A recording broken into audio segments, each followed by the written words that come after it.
नहीं। कृषि सिंचाई परियोजनाओं की सभी क्लासेज यूट्यूब पर भी डाल रहे हैं हम, ध्यान हो तो बाद में जब भी आप रिवीजन करें तो आराम से उनको देख सके। क्लियर है? बताओ सिंचाई परियोजनाओं में बात करें तो क्या क्या पढ़ लिया, क्या क्या पढ़ेंगे? सिंचाई परियोजनाएं कितने प्रकार की होती हैं? कितने प्रकार की होती हैं? 4 प्रकार की। सबसे पहले लघु की संख्या 34, बस इतना ही पूछेगा। लघु की संख्या कितनी है? 34। बताओ मध्यम सिंचाई परियोजनाएं कितनी है?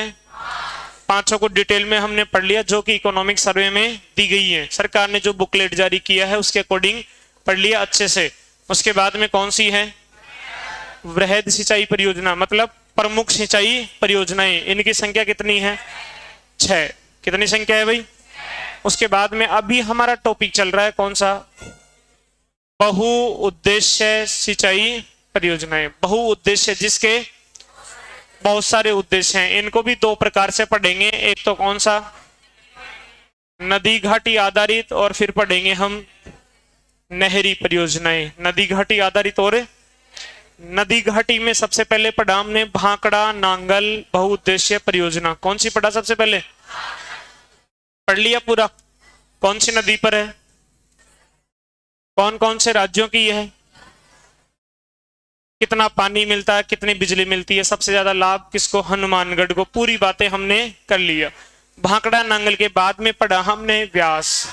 ये क्लासेज यूट्यूब पर डली हुई हैं, जिसको देखना हो अलग से प्लेलिस्ट है, उसमें आराम से देख भी सकते हो। सही है? व्यास को भी हमने पढ़ लिया। कौन सी नदी पर है व्यास? कौन कौन से राज्यों की? पंजाब, हरियाणा। अच्छे से हमने डायग्राम बना करके देखा। व्यास के बाद में क्या शुरू किया? चंबल। चंबल नदी घाटी परियोजना। बताओ कौन सी नदी पर है? चंबल नदी पर है। कौन कौन से राज्यों की है? राजस्थान और एमपी की संयुक्त परियोजना है। सही है? उस परियोजना की बात करें तो राजस्थान और एमपी की बराबर हिस्सेदारी है। 50% हमारा है, 50% टोटल पानी का 50% हम यूज करेंगे और 50% कौन यूज करेगा? सही है? उस परियोजना के लिए 3 चरणों में कितने बांध बनाए? 3 चरणों में 4 बांध बनाए गए। सही है? पहला बांध पहले चरण में कौन सा बनाया? गांधी सागर बांध बनाया। कौन सा बनाया? गांधी सागर कहां पर है? मंदसौर एमपी। मंदसौर। बताओ उस परियोजना में बनाया गया पहला बांध है। सही है? सबसे बड़ा बांध भी वही है, और उस बांध से टोटल बिजली का प्रोडक्शन 115 मेगावाट। क्लियर? दूसरे चरण में क्या बना? राणा प्रताप सागर बांध। कौन सा बांध बना? कहां पर है? रावतबाटा। रावतबाटा चित्तौड़। वहां से बिजली का प्रोडक्शन 172 मेगावाट। कितनी है? तीसरे चरण में जवाहर सागर, बोरावास है, कोटा। हालांकि कोटा और बूंदी के बॉर्डर पर है, लेकिन एक जिला पूछे तो बोरावास है, कोटा, और वहां से बिजली का प्रोडक्शन। चौथा एक बांध नहीं है, बैराज है। क्या है? बैराज।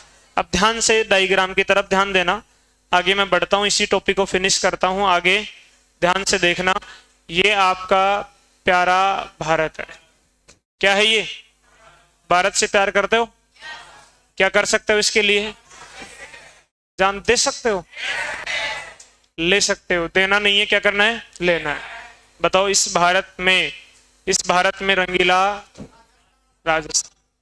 ये क्या है? रंगीला राजस्थान। इधर बात करें तो एक नदी है, कौन सी? चंबल।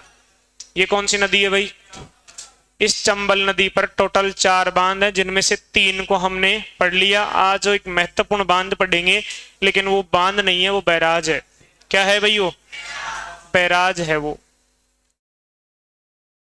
ये है कोटा बैराज। नाम क्या है इसका?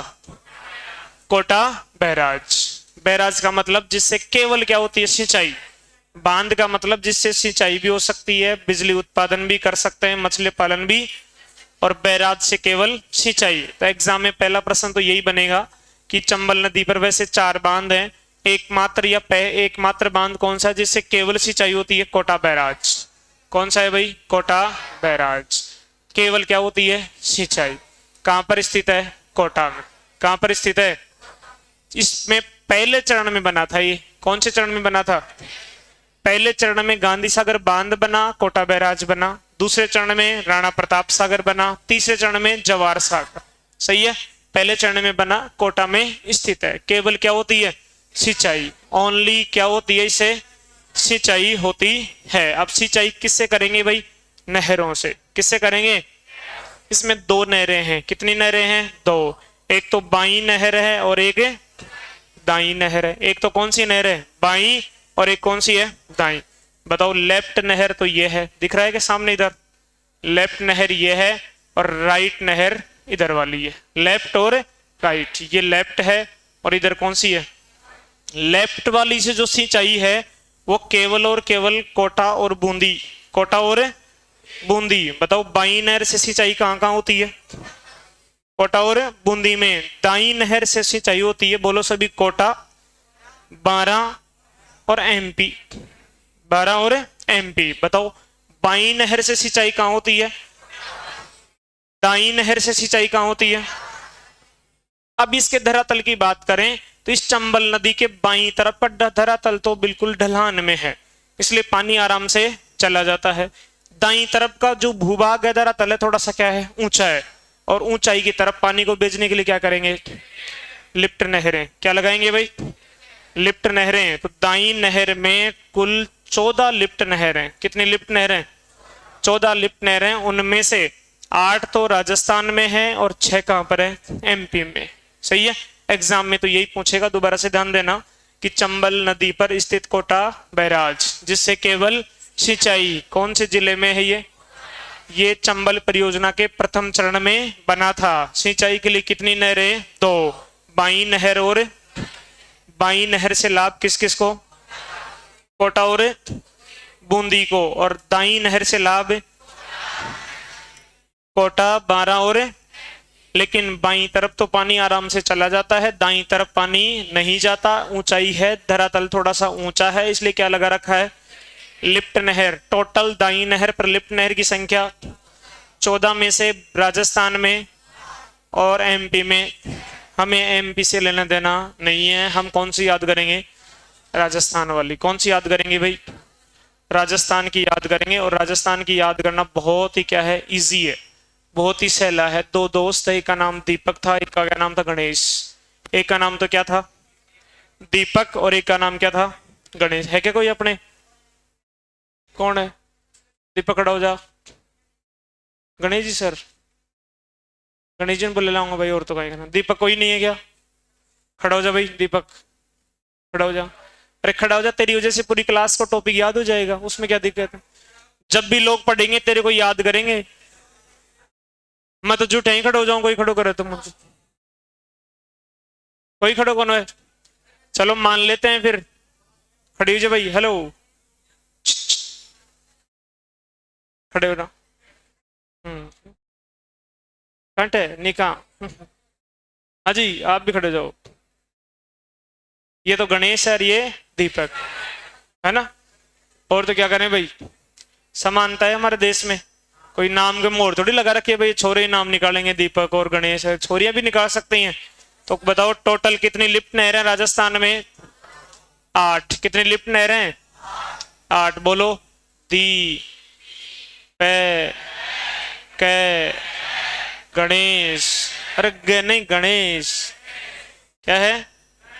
गणेश। बैठ जाओ भाई, बैठ जाओ। सही है, दोबारा से याद करते हैं। 2 दोस्त थे, एक दीपक था और एक गणेश। तो वैसे याद करेंगे, दी पे के गणेश। सही है, फिर उसके बाद में 2 बार ए बोलना है। ए ए।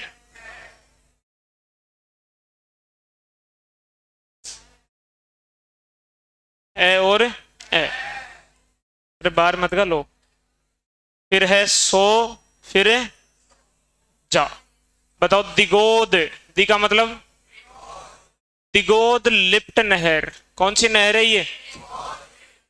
याद कर लेंगे। दी का मतलब दिगोद लिफ्ट नहर।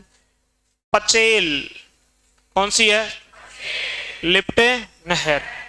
कचारी कौन सी लिफ्ट नहर है? कचारी लिफ्ट। गणेशगंज लिफ्ट नहर। इनको याद करना अच्छे से, कौन से जिले में है उसकी भी चर्चा करेंगे हम। उसके बाद में अंता, अंता कहां पर है? 12 में। अंता जगह कहां पर है भाई? अंता लिप्ट नहर। फिर अगेन क्या है? अंता माइनर लिप्ट नहर। फिर एक जगह है सोरखंड। कौन सी जगह है भाई? सोर खंड लिप्ट नहर। और जालीपुरा, जालीपुरा लिप्ट नहर। पहली और लास्ट की तो कोटा में है। पहली कहां पर है? कोटा में। लास्ट वाली भी कहां पर है? कोटा में। बताओ इन 8 में से कोटा में कौन कौन सी है? तिगोद और ये 6 कहां पर हैं? 12। 6 कहां पर हैं? 12। इतना याद करना है, इनको जरूर मिलान करवाएगा। बताओ दाई नहर पर है या बाई नहर पर है? इनकी संख्या राजस्थान में तो और एमपी में 6। टोटल कितनी है? 14। ये ध्यान रखना है। सही है? लिखा दूं? लिखो। हमने 3 बांध लिख लिया था, अब लिखो number 4 Kota barrage. Number 4 Kota barrage.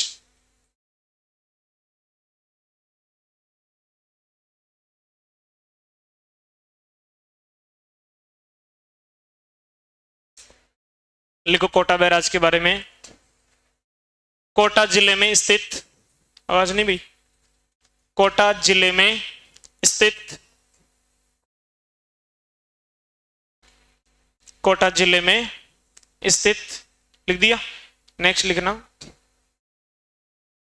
इसका निर्माण प्रथम चरण में हुआ था। इसका निर्माण, गेट खोल देना भाई, गेट को बंद मत किया करो। इसका निर्माण प्रथम चरण में हुआ था।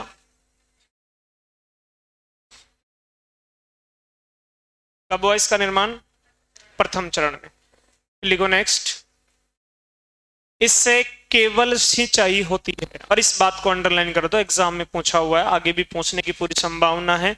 इससे केवल सिंचाई होती है। केवल क्या होती है? सिंचाई।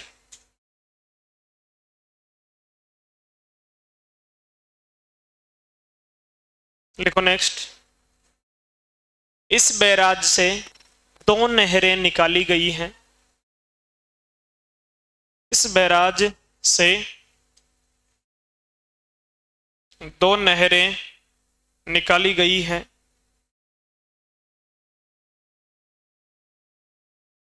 कितनी नहरें निकाली गई हैं? 2। लिखो 1 नंबर बाई नहर, बाई नहर। बाई नहर के आगे डैश करके लिखो लाभ, लाभ। केशवराय पाटन बूंदी में है ना? केशवराय पाटन बूंदी में है ना? इंद्रगढ़ कहां पर है? बूंदी में। तो लिखो पहले इंद्रगढ़ बूंदी, केशवराय पाटन बूंदी, और कोटा में कौन सी तहसील है? कौन सी है? लाभ लिख दो, कोटा और बूंदी शॉर्ट में लिख दो, तहसील थोड़ा सा रिकॉल नहीं हो पा रहा। कोटा और बूंदी। बाई नहर से लाभ कहां मिलता है? कोटा और बूंदी। सही है? कोटा और बूंदी। फिर आ जाओ दाई नहर, दाई नहर। दाई नहर में लिखना लाभ कोटा 12 एमपी, कोटा 12 और एमपी, कोटा 12 और एमपी। लिख दिया ना ये बात? अब इसके नीचे लिखना है दाई नहर में। दाई नहर पर कुल 14 लिफ्ट नहर बनाई गई हैं। दाई नहर पर कुल 14 लिफ्ट नहर बनाई गई हैं। कुल 14 लिफ्ट नहर बनाई गई हैं, जिनमें से 8 राजस्थान में स्थित हैं, जिनमें से 8 राजस्थान में स्थित हैं, जिनमें से 8 कहां पर हैं, राजस्थान में स्थित हैं, जो निम्न है,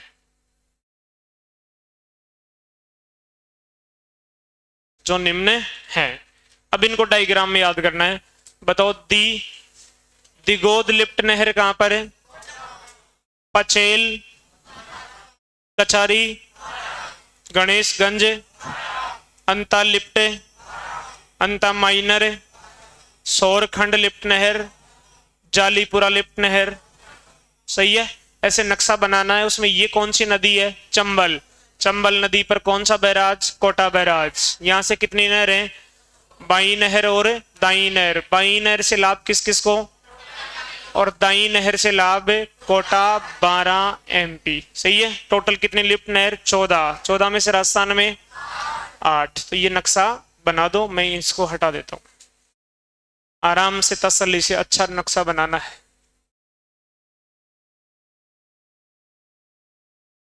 क्या कर दूं, नीचे के, फिर ये नहीं दिखेगा। अरे राजस्थान बना लो तुम तो, राजस्थान ये तो भारत का है ऊपर।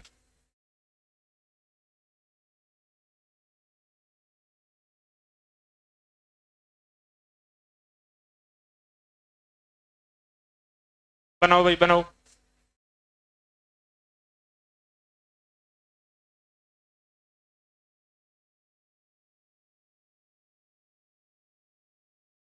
दीपक, गणेश, इसी से 4 याद हो जाएंगी। ऐसे 2 हैं, अंता और अंता, अंता लिफ्ट और अंता माइनर।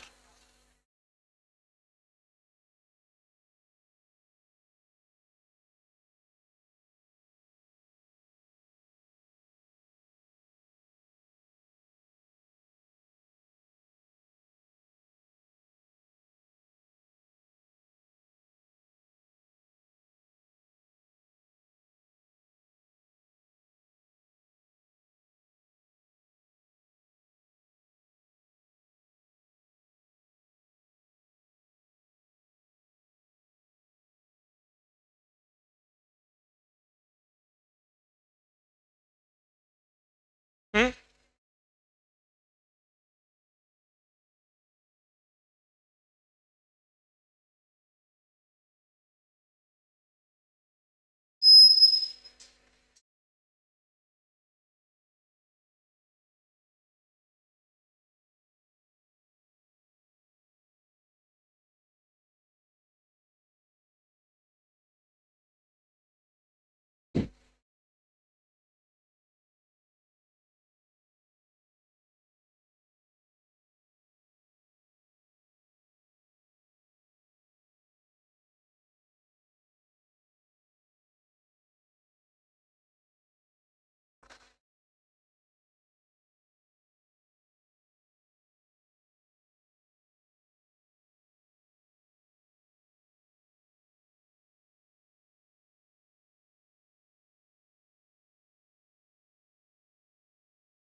चलें आगे बढ़े। चंबल नदी कौन सी नदी से निकल रही है, यमुना की सहायक नदी है, एमपी से आ रही है, विंध्याचल से, जाना पाओ पहाड़ियों से राजस्थान में चित्तौड़गढ़ से प्रवेश करके 6 जिलों से जा रही है यूपी, यूपी में यमुना में जाकर मिल रही है। क्या पूछना चाह रहे हो, समझा नहीं। एमपी।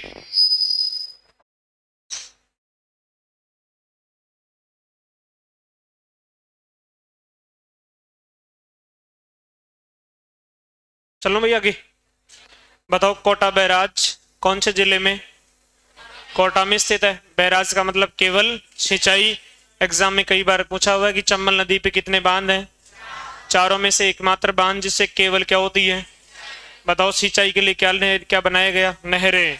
दाई नहर और एक बाई नहर से लाभ किस किस को? कोटा और दाई नहर से। कोटा 12 एमपी। टोटल लिफ्ट नहर कितनी है? 14 में से राजस्थान में 8 के नाम कौन सुनाएगा खड़े होके? 8 के नाम कौन सुनाएगा? हाँ भाई सुना देंगे।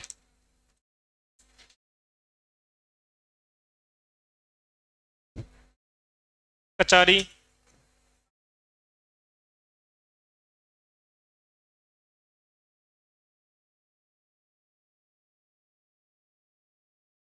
जालीपुरा, है ना। पहली और लास्ट की तो कहां पर है? कोटा में। बाकी बीच की सभी कहां पर है? चले नेक्स्ट लिखो। नंबर 4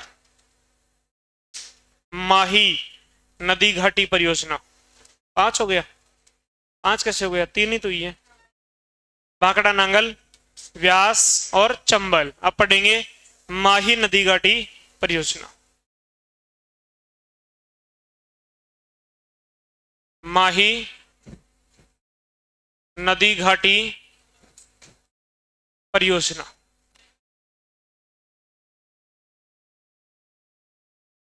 माही नदी घाटी परियोजना। अब बोर्ड पे ध्यान देंगे। पहले उसी की तरह समझेंगे कि ये कहां पर है, कौन सी नदी पर है। परियोजना से लाभ लेना है तो हमें क्या बनाने पड़ेंगे? बांध। इस पर कौन कौन से बांध हैं उनकी फोटो बनाएंगे। और फिर बाद में सिंचाई के लिए क्या बनाना पड़ेगा? नहरें। फिर क्या निकालेंगे? नहरें। सही है। इससे बिजली भी प्राप्त करेंगे और पानी भी प्राप्त करेंगे। पहले बोर्ड पे ध्यान देना। बताओ ये कौन सी नदी पर है? ये नाम से ही पता चल रहा है कौन सी नदी पर है। ये माही नदी पर है। और ये 2 ही राज्यों की परियोजना है, एक राजस्थान और एक गुजरात। राजस्थान और 2 ही राज्यों की है। बाकी माही नदी का उद्गम एमपी से, फिर राजस्थान आती है, फिर गुजरात में जाती है। लेकिन परियोजना कितने राज्यों की है? 2 की ही है। सही है। इनका जो रेशियो देखें तो 55% तो हमारे पास है और 45%, उल्टा बोल दिया क्या? हाँ उल्टा बोल दिया। हमारे पास 45 है और गुजरात को कितना दे रखा है? 55। 45 और 55 ये रेशियो है। चंबल नदी में क्या था? 50-50। चंबल नदी में 50% हिस्सेदारी हमारी थी, 50 ही एमपी की थी। और यहां पर है राजस्थान और गुजरात। सबसे पहले तो ये ध्यान रखना, याद रह जाएगा। ये कई बार एग्जाम में रिपीट हुआ है। टेस्ट में प्रश्न दूंगा मैं, क्योंकि हमें क्या लगता है कि माई नदी कहां से आ रही है? एमपी की। तो ये परियोजना किसकी होगी? लेकिन एमपी इसमें शामिल नहीं है। अब मैं नक्शा बना देता हूं, बोर्ड पे ध्यान देना। ये तो है आपका प्यारा भारत। क्या है भाई? इससे प्यार करते हो, नफरत करते हो? क्या कर सकते हो इसके लिए? जान दे सकते हो ना। जो देने का तो है ही नहीं, काम लेने का ही है। सिर्फ सिर्फ क्या करते हो तुम लोग? ले सकते। और उसमें राजस्थान में रंगीला राजस्थान। ये क्या है इसमें? रंगीला राजस्थान। अब बताओ, देखें यहां से एक नदी बहती है और उस नदी का नाम है माही नदी। क्या नाम है भाई इसका? माही नदी है ये। इसके बारे में कुछ बातें लिख देता हूं मैं। माही नदी आती है कहां से? एमपी से। कहां से आ रही है? गिरती है कहां पर? अरब सागर में। कहां पर गिरती है?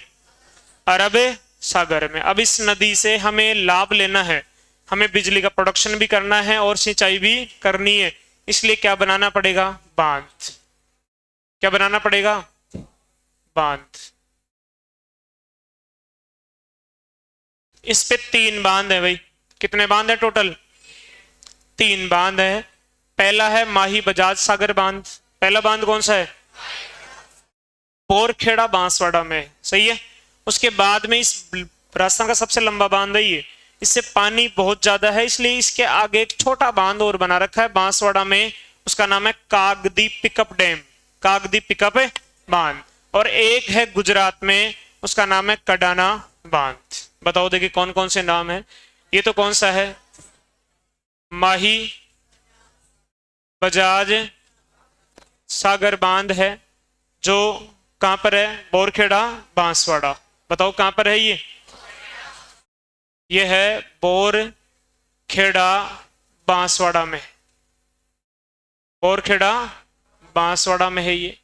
और इस बांध से टोटल बिजली का प्रोडक्शन है 140 मेगावाट। कितनी है भाई, 140 की कंप्लीट बिजली किसको मिलती है, राजस्थान। ये भी ध्यान रखना। इस बांध के आगे यहां पर एक बांध है जिसका नाम है कागदी पिकअप बांध। क्या नाम है भाई, कागदी पिकअप बांध। पिकअप तो जानते ही हो, कागदी पिकअप है बांध। और गुजरात में एक बांध है कडाना बांध। क्या नाम है इसका, कडाना बांध। ये तो कहां पर है, गुजरात। गुजरात में कौन से जिले में, महिसागर। कौन से जिले में है ये, महिसागर में है। ये कागदी पिकअप डैम है, और वो कौन सा है भाई, माही बजाज सागर। सही है। इससे तो अपने को लेना देना ही नहीं है, इससे कोई लेना देना ही नहीं। इसका तो पूरा का पूरा लाभ किसको मिलता है, गुजरात को ही मिलेगा। हमें इन दोनों से पढ़ना है। यहां से बिजली कितनी मिल रही है, 140, जो कंप्लीट किसको मिल रही है, राजस्थान। सही है। अब क्या करेंगे, सिंचाई के लिए क्या निकालेंगे, नहरें। सिंचाई के लिए नहरें निकाली गई हैं कहां से, कागदी पिकअप बांध से। एक तो है किधर, बाई नहर, इधर बायां है दायां है, नदी इधर बह रही है, तो ये तो लेफ्ट हो गया और ये राइट हो गया। एक नहर तो ऐसे निकाली गई है और एक नहर राइट की तरफ है।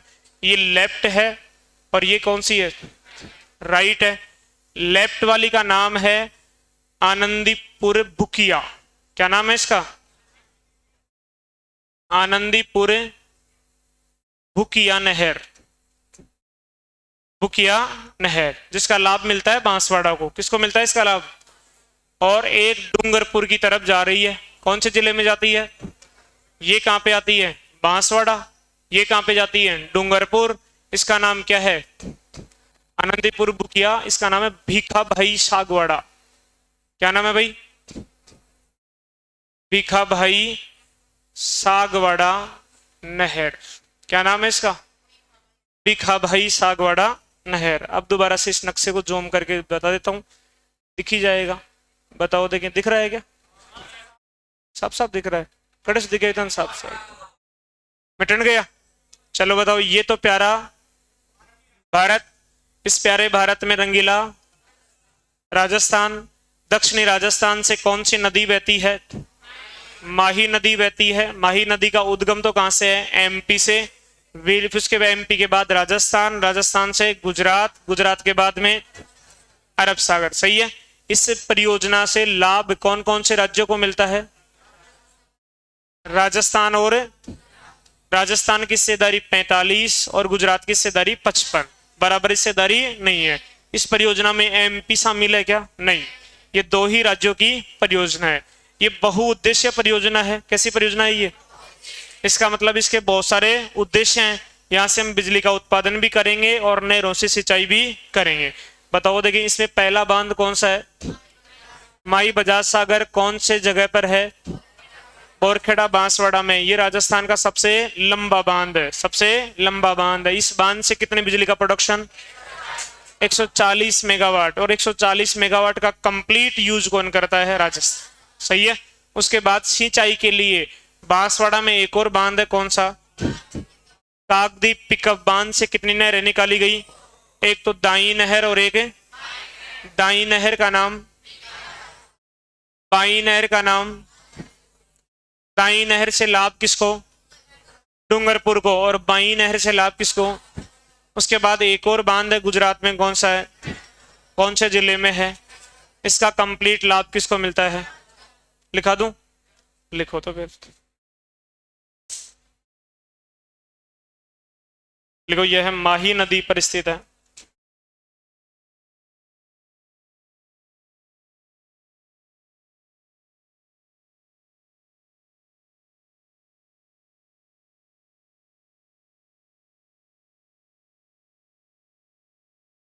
यह माई नदी पर स्थित है। नेक्स्ट पॉइंट लिखो। यह राजस्थान तथा गुजरात की संयुक्त परियोजना है। राजस्थान तथा गुजरात की संयुक्त परियोजना है। राजस्थान तथा गुजरात की संयुक्त परियोजना है।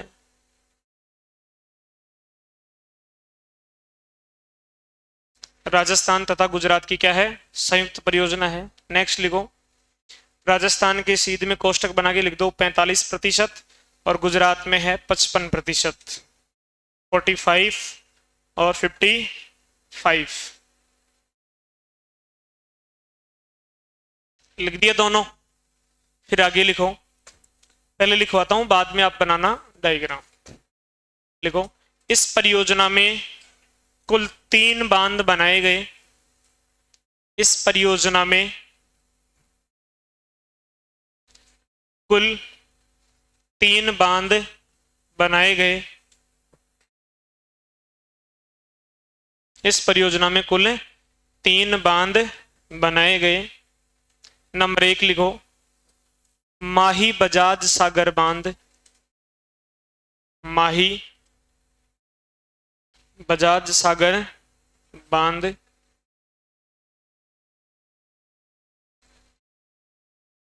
नंबर 1 लिखो। माही बजाज सागर बांध के बारे में लिखना है। यह बोरखेड़ा बांसवाड़ा में स्थित है। यह बोरखेड़ा बांसवाड़ा में स्थित है।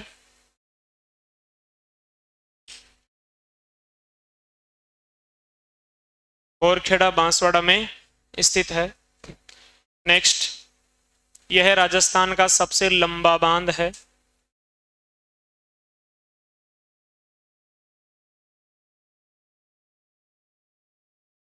यह राजस्थान का सबसे लंबा बांध है।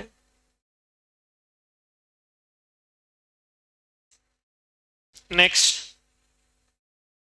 इस बांध से कुल 140 मेगावाट।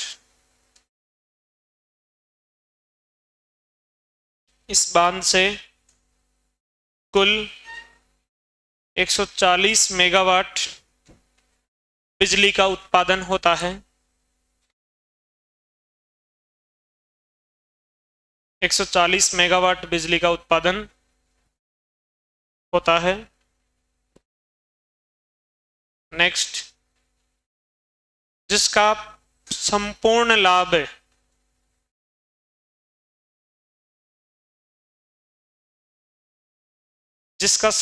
लाभ राजस्थान में आदिवासी क्षेत्र को मिलता है। जिसका संपूर्ण लाभ राजस्थान में आदिवासी क्षेत्र को मिलता है।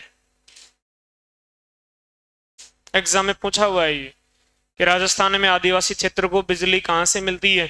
माही बजाज सागर से राजस्थान में आदिवासी क्षेत्र को मिलता है। सही है। बताओ पहला बांध कौन सा है? कौन से स्थान पर है ये? इस बांध की पहली विशेषता बताओ। राजस्थान का सबसे लंबा बांध। इस बांध से टोटल बिजली का प्रोडक्शन, जिसका बंटवारा है क्या? संपूर्ण लाभ किसको है? राजस्थान को ही है। राजस्थान में कौन से क्षेत्र को है? उसके बाद लिखो 2 नंबर कागदी पिकअप बांध। कागदी पिकअप बांध।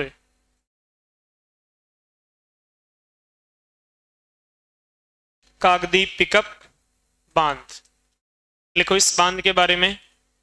यह बांसवाड़ा में स्थित है। यह बांसवाड़ा में स्थित है।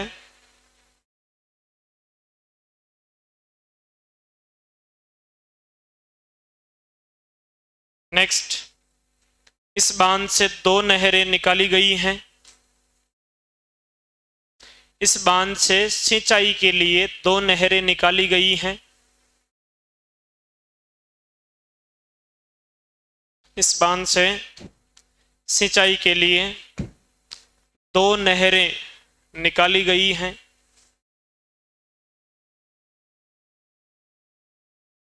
कितनी नहरें निकाली गई हैं? 2। एक नंबर लिखो, बाई नहर, लेफ्ट कैनाल, बाई नहर, लेफ्ट कैनाल। बाई नहर के डैश करके आगे लिखो, इसका नाम लिखो। बाई नहर के आगे आनंदीपुर भुकिया नहर, आनंदीपुर भुकिया नहर।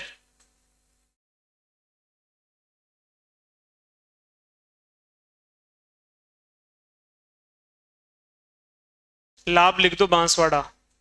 इस नहर से लाभान्वित जिला कौन सा है? बांसवाड़ा।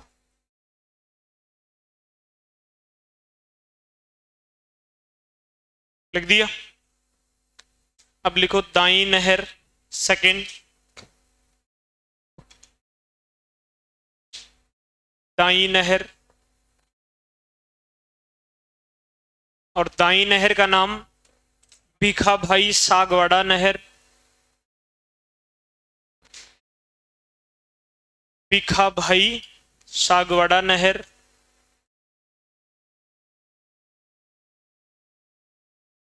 भीखा भाई सागवाड़ा नहर। और इससे लाभ किसको मिलता है? डूंगरपुर को। लिख दो लाभ डूंगरपुर।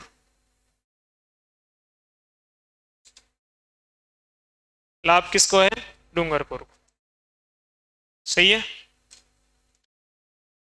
तीसरा बांध कौन सा है? कडाना बांध, जो कहां पर है? गुजरात। लिखो नंबर 3 कडाना बांध, कडाना बांध। महिसागर गुजरात में स्थित है। महिसागर गुजरात में स्थित है।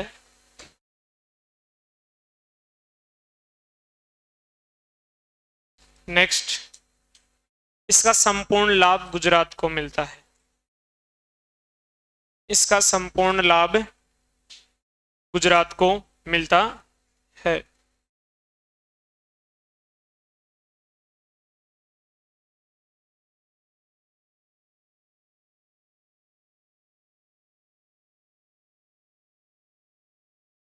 अब आपको ये डायग्राम बनाना है, ठीक है। और अपने एक साथी का सिलेक्शन भी हुआ है उधर वाले बैच में, गार्डन वाली गली में, अनीता सैनी का, राजस्थान पुलिस में वेटिंग लिस्ट में नंबर आया, कोटपुतली बाय रोड से। नौकरी मिल रही है, घबराने की कतई आवश्यकता नहीं है। लेकिन नौकरी एक ही शर्त पर मिल रही है, त्याग किए बिना नौकरी नहीं मिल रही है। डायग्राम तो बना लेना, काम से सुन तो लो एक बार। नौकरी मिल रही है, क्या मिल रही है? कैसे मिल रही है? लगातार पढ़ने से नौकरियां मिलती हैं। आप सोचो कि महीने 2 महीने 6 महीने पढ़ करके घर पे बैठ जाए, नौकरी नहीं मिलती है। क्योंकि पूरी जिंदगी भर आपको क्या मिलेगा? ऐसो आराम पैसे मिलेंगे, तो पूरी जिंदगी के बदले 1 साल तो देना ही पड़ेगा। अपनी मौज मस्ती का त्याग करना ही पड़ेगा, इसके अलावा कोई विकल्प नहीं है। अब तो ये भी कोई रोल नहीं रहा कि कौन पढ़ेगा उसको नौकरी मिलेगी, नहीं। इस समय तो सिलेक्शन ही उसका हो रहा है जो लंबे समय से संघर्ष कर रहा है। हो सकता है कि एक भर्ती में रह जाए, पहले भी नंबर आ गया था उसका, लेकिन वेटिंग लिस्ट में रह गई वो। अब वो वेटिंग लिस्ट कल जारी हुई है, उसमें सिलेक्शन हो गया है। और एक नौकरी लगने का मतलब आप सभी को क्या मिलते हैं फिर? लड्डू। आज सभी को आज क्या मिल जाएंगे? लड्डू मिल जाएंगे। आज योगेश भैया के भी लड्डू मिल जाएंगे। तो 2-2 बंटवा देते हैं फिर आपको। एक तो उस साथी के लिए भाई, उसका सिलेक्शन हुआ है, और एक है और लेकिन पढ़ाई कर लोगे क्या सारे के सारे? छुट्टी मत करना बस। कॉलेज में जाओगे, कॉलेज भी जरूरी है, चीजों को बैलेंस करके। एक बैंक का जो मैनेजर है वो 10 करोड़ रुपए का हिसाब रखता है पर डे। शाम को जब वो क्लोजिंग करके घर जाता है, उसको पता रहता है कि कितने पैसे आए, कितने पैसे गए, कितने का लोन दिया, कितने के जमा हुए, पूरा हिसाब किताब रहता है वो। तभी तो उसको क्या बोलते हैं? मैनेजर। और एक आईएएस बना था, उसने बहुत अच्छी बात बताई थी कि आप सभी को क्या बनना पड़ेगा? मैनेजर। अगर आप मैनेजर बन गए, टाइम का मैनेजर, बैंकों का मैनेजर नहीं, कहीं सुबह से शाम तक कितने पैसे आए, कितने उड़ाए, कितने जमा किए, ऐसे नहीं। आपको सिर्फ क्या बनना है, टाइम मैनेजर। उसी दिन आपका क्या हो जाएगा, सिलेक्शन। सही है। तो थोड़ा सा ऐसे छोटी छोटी घटनाओं को देख करके मोटिवेट हुआ करो कि लगातार लगे रहो। उसका जैसे ही सिलेक्शन हुआ तो हम आरडी सर भी साथ ही थे, हम जयपुर जाके आए थे, उसने साफ साफ ये कह दिया कि जो आधे घंटे भी लगातार पढ़ेगा ना रोजाना, आधा घंटा, 3 4 5 10 घंटे पढ़े तो जल्दी नौकरी मिलेगी, अच्छी नौकरी मिलेगी। लेकिन आधा 1 घंटा भी कोई आदमी कंटिन्यू रहेगा और क्लास को नहीं मिस करेगा।